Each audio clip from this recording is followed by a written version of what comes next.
So the Bad Boys movies are back with their fourth entry, Bad Boys Ride or Die. Luckily this time, we did not have to wait 17 or even 8 years for a new film. Just 4, which was nice for a change. With the latest installment though, I figured why not rank all 4 movies. I enjoy every single one, and would love to talk a little about each film, so we'll do exactly that. Today, I'm ranking all 4 Bad Boys movies, from Bad Boys 1995 to Bad Boys Ride or Die. Let's get started.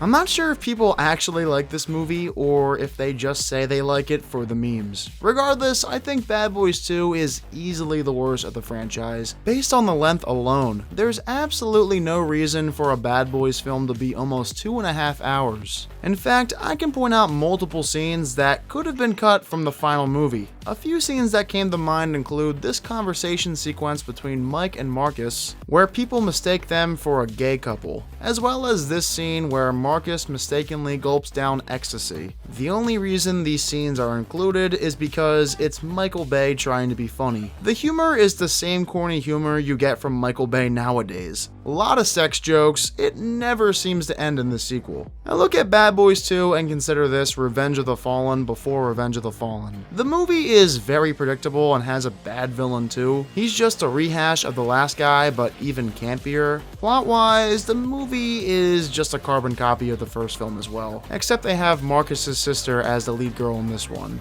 It's not a terrible movie though. If you hate 2000s Michael Bay, you definitely won't like this one. This is still a highly entertaining Bad Boys experience, albeit the most flawed one. Martin Lawrence and Will Smith are great, and that's what makes this movie tolerable. Take them away, and you're looking at reviews from audiences equal to that beloved Transformers sequel.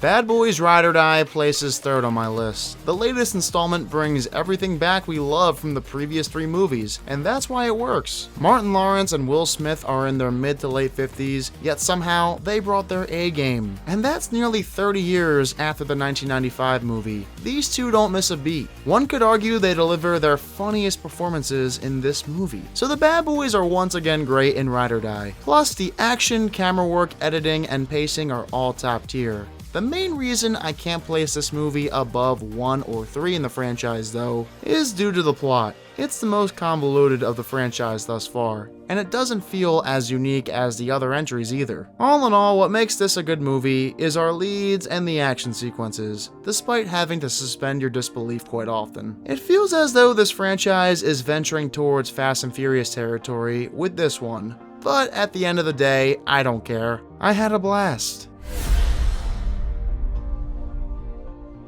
This was a tough decision, but I've opted to put the 1995 Bad Boys in 2nd place. Hands down, I think the original movie is the funniest film of the 4 movie series. This has the best back and forth banter between our main characters, and what makes it even funnier is the plotline where they pretend to beat each other. This leads into several hilarious conversations and moments. Mike staying at Marcus's home while Marcus stays in Mike's apartment as a married man with a female witness is pure gold. As far as the action goes, it's also really entertaining to kickstart this franchise. You could say it's a little cheesier than what we get later on, but Michael Bay always does action well. So I like that element of this film here still. Now, I would have loved to put this movie at number 1 since it's the most classic, but the plot is the only thing holding it back. It's pretty thin to say the least. If you take away Will Smith and Martin Lawrence posing as each other, it's really just a generic story. The villain is pretty lame, and if you think about it, the overarching story is something we've seen a million times. Bad guys steal drugs, and the police have to take them down.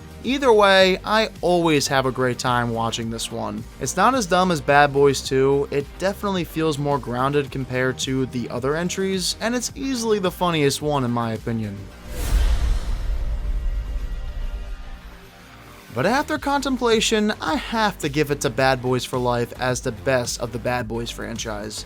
this movie pretty much has everything we need without any obvious flaws. First off, you're getting your favorite cop duo back after 17 years, and they did not forget at all how to play these characters to perfection. But at this point in the video, that goes without saying. The action is cleaner considering it was released almost 20 years after Bad Boys 2. We also got several new characters who were welcome additions to the crew. But what makes this movie stand out is its plot and emotional depth. For once during a Bad Boys movie, I shed a tear. It felt like the fun and games were over, as this movie has the most serious tone. The story they tell is great. It adds so much depth to Will Smith's character. You truly care about him and Marcus throughout this entry. This is exactly how you should conclude a trilogy in the action comedy genre. Little did we know we'd receive another film, and who knows, maybe more, but the ending here was fantastic. It set Mike and Marcus off into the sunset. You can't do much better than this as an action comedy. I'm sure many other films in the same genre wish they could have achieved emotional depth like this movie. So there you have it, that is my ranking of all 4 Bad Boys movies. Have you seen all 4 films? If you have, let me know your ranking down below in the comments. And of course, as always, thank you all so much for watching this ranking. If you haven't done so yet, make sure you give this video a thumbs up and subscribe to the channel. I'll catch you guys next time. See you then.